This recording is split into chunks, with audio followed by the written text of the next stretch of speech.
DCP waste और ACP Kalyanpur के नेतृत्व में रावतपुर पुलिस को मिली बड़ी सफलता। छात्रा के साथ छेड़छाड़ की घटना को कार्य करने वाले को रावतपुर पुलिस ने किया गिरफ्तार। आकिब नामक शख्स ने दिया का घटना को अंजाम। कई संदिग्धों की निशानदेही और ऑपरेशन त्रिनेत्र के माध्यम से दबोचा गया आरोपी आकिब। आरोपी ने नशे के अपने द्वारा दौरान घटना को किया स्वीकार। आरोपी के पास से एक 315 बोर का तमंचा व एक जिंदा कारतूस व कुछ अश्लील फोटोग्राफ्स हुए बरामद। आरोपी के ऊपर पहले से दर्ज हैं कई आपराधिक मुकदमे। महाराजपुर थाना क्षेत्र के ससौल का निवासी बताया जा रहा है। आरोपी युवक दिनांक 14 मई की रात्रि में एक युवती थाना रावतपुर क्षेत्र अंतर्गत नमक फैक्ट्री चौराहे के पास बाजार से अपने घर को लौट रही थी कि एक सुनसान पतली गली में एक अज्ञात व्यक्ति द्वारा, जो शराब के नशे में था, पीछे से आकर उन्हें बदसलूकी के साथ पकड़ा गया और उनके साथ दुर्व्यवहार करते हुए उनको नीचे गिरा दिया। युवती के शव मचाने पर वह अज्ञात व्यक्ति वहां से भाग गया। इस घटना की जब पुलिस को सूचना प्राप्त हुई तो तत्काल सुसंगत धाराओं में थाना रावतपुर पर अभियोग पंजीकृत किया गया और उस अज्ञात व्यक्ति की शिनाख्त हेतु और उसकी पहचान करके उसको गिरफ्तार करने के लिए 5 पुलिस टीमों का गठन किया गया। इस प्रयास के क्रम में ऑपरेशन त्रिनेत्र के माध्यम से लगाए गए लगभग 200 सीसीटीवी कैमरे जो उस घटनास्थल के 2 किलोमीटर की परिधि में थे, उसमें हमने अपना एक सर्च ऑपरेशन शुरू किया, जिसमें प्रारंभिक लाभप्रद जानकारियाँ जो हमें फुटेज से मिली उससे उस अज्ञात व्यक्ति के उसके ढील डोल, उसके पहनावे, उसके चलने के तरीके, गेट, इन सब के बारे में कुछ लाभप्रद जानकारियाँ प्राप्त हुई और उसके आधार पर हमने अपनी सर्च को स्टार्ट किया।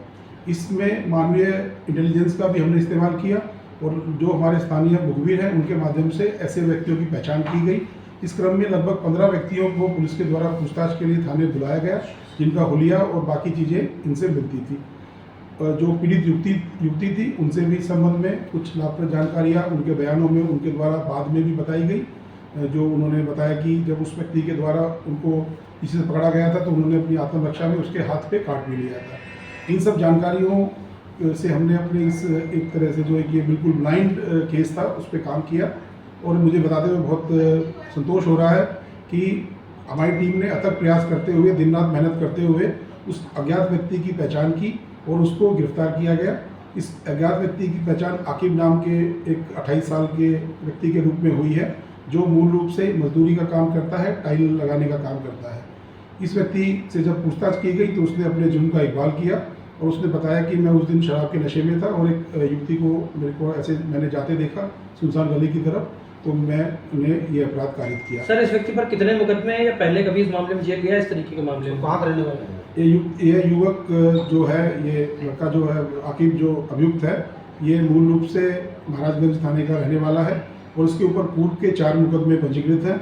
इसके शेष आपराधिक इतिहास के बारे में भी हम अभी जानकारी कर रहे हैं। इसके अतिरिक्त जब इससे पूछताछ की गई और गहराई से इससे पूछताछ की गई और इसका मेडिकल परीक्षण भी कराया गया तो इसके हाथ पे एक चोट पाई गई जो कि काटने की चोट है और लगभग 5 से 6 दिन डॉक्टर के द्वारा उसको चोट को लगा होना बताया गया है। जो पीड़ित महिला है उसके द्वारा भी इनका फोटोग्राफ और बाकी चीज़ देख के इस बात की पुष्टि की है कि यही अभियुक्त है जिसने उनके साथ ये अपराध किया है। जो टीम जिसने ये सराहनीय कार्य किया है उसको मेरे द्वारा 25,000 रुपये का नकद पुरस्कार दिया जा रहा है। इसमें एक बात और है जो मैं बताना चाहूँगा कि जब इस व्यक्ति को हमने पूछताछ की और इसके द्वारा अपने जुर्म का इकबाल किया गया और जो हमारे को जो मुखबिरों से सूचना मिली थी कि इसके पास एक बैग भी रहता था, तो उससे जब बैग के बारे में पूछा गया तो इसने बताया कि उस दिन इसने अपने बैग को कहीं रख दिया था जब वो युवती का पीछा कर रहा था। इसकी निशानदेही पे वो बैग भी बरामद हुआ। उस बैग के अंदर से एक नाजायज देशी तमंचा 315 बोर और एक जिंदा कारतूस और कुछ अश्लील चित्र भी मिले हैं जो कि इसके बैग के अंदर थे। सर, ये अकेला था घटनाक्रम में या इसके साथ और कोई भी था जब इसने लड़की के साथ छेड़छाड़ की? नहीं, इस घटनाक्रम में ये अकेला ही था और इस बात की पुष्टि इसने अपने बयानों में भी की है और आसपास के जो सीसीटीवी फुटेज है पूरे वक्त ये अकेला ही दिखाई दिया है। और मैं आपके माध्यम से पूरे कानपुर वासियों को एक संदेश देना चाहूँगा कि ऐसे हमारे सभ्य समाज में इस प्रकार के बिहेवियर की, इस प्रकार के अपराध की कोई जगह नहीं है। तो मेरा आप सबसे अनुरोध है कि ज़्यादा संख्या में आप ऑपरेशन त्रिनेत्र से जुड़ें और अपने घरों के, अपने प्रतिष्ठानों के, व्यापारिक प्रतिष्ठानों में कैमरे लगवाएं ताकि ऐसी कोई घटना अगर कभी भी होती है या कोई ऐसी घटना करने की हिम्मत करता है तो कैमरे के नज़र में वो कैद हो जाएगा और ऐसे व्यक्ति को तुरंत गिरफ्तार करने में बहुत सहायता मिलेगी। धन्यवाद।